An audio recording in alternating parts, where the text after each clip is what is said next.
Bonjour ou bonsoir, tout dépend à quelle heure vous écoutez ce podcast de l'ODJ Média. Notre chroniqueur de l'ODJ, Adnan Benchakroun, partage son avis et ses réflexions dans un article qu'il a intitulé « Sommes-nous à la veille d'une opération main propre au Maroc ?» Alors écoutons-le dans ce podcast.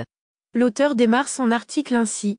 Tous les jours, les fils d'actualité et une pluie de posts sur les réseaux sociaux rapportent en continu des affaires d'élus présentés devant la justice ou démis de leurs fonctions électives par le ministère de l'Intérieur suite au rapport de l'Inspection générale de l'administration territoriale qui a mis à nu de graves malversations dans la gestion de nombreux projets locaux.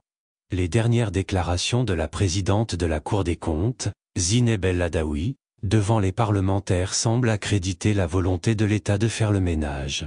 La Cour des comptes a relevé que 3422 agents d'autorité n'ont pas encore déposé leur déclaration obligatoire de patrimoine, tandis que les déclarations de 5679 autres responsables sont entachées d'irrégularités. Mais comment faire si même les parlementaires, qui font les lois, ne respectent pas les lois qu'ils adoptent? L'auteur poursuit son article ainsi. Zineb El Adaoui avait adressé au président de la Chambre des représentants, avril 2022, Rachid Talbi Alami, une correspondance comportant la liste des parlementaires qui n'ont pas déclaré leurs biens après leur élection en septembre dernier. Il s'agissait de 21 parlementaires n'ayant pas fait leur déclaration préliminaire après leur élection aux dernières législatives, et de 21 autres qui ont transmis leur déclaration en dehors du délai légal. L'autre catégorie visée par la Cour des comptes concerne 140 parlementaires qui n'ont pas fait leur déclaration après la cessation de leur mandat et qui sont pour la plupart affiliés au PJD. On ne peut qu'espérer que nos parlementaires ont eu le temps de régulariser leur situation pour permettre à la Cour des comptes de bien faire ses missions de contrôle.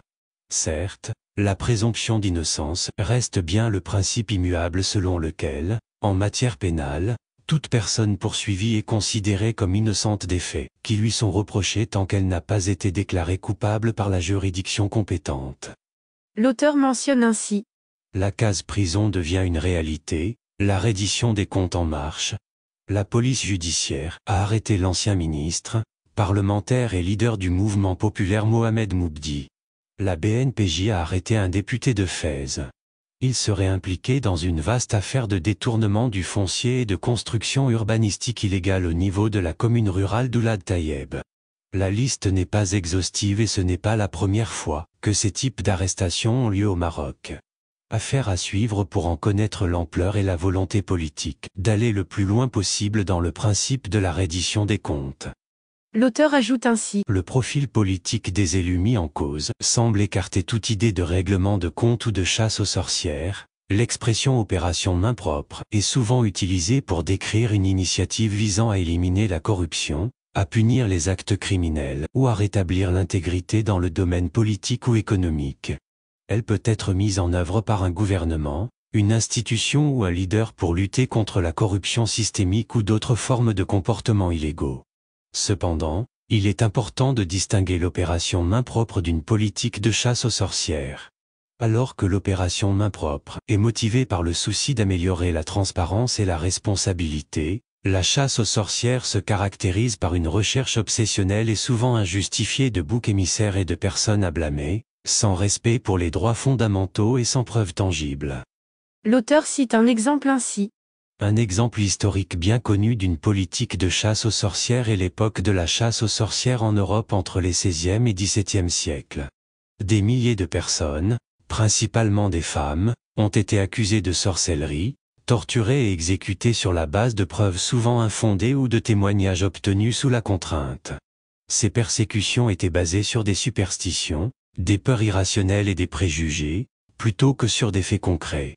En revanche, l'opération main propre peut être illustrée par des initiatives plus récentes, telles que l'opération main propre menée en Italie dans les années 1990. Cette opération visait à lutter contre la corruption politique et économique, en poursuivant des personnalités influentes et en les traduisant en justice. L'enquête a abouti à l'arrestation de centaines de politiciens, d'hommes d'affaires et de hauts fonctionnaires pour des actes de corruption avérés, contribuant ainsi à un changement significatif dans le pays. La différence essentielle entre l'opération main propre et une politique de chasse aux sorcières réside dans la rigueur des enquêtes, la recherche de preuves tangibles, le respect des droits fondamentaux et l'absence de motivation politique ou personnelle. L'opération Main propre vise à renforcer l'état de droit et à promouvoir la justice, tandis que la chasse aux sorcières est caractérisée par des accusations sans fondement, des abus de pouvoir et des violations des droits de l'homme. L'auteur conclut son article ainsi.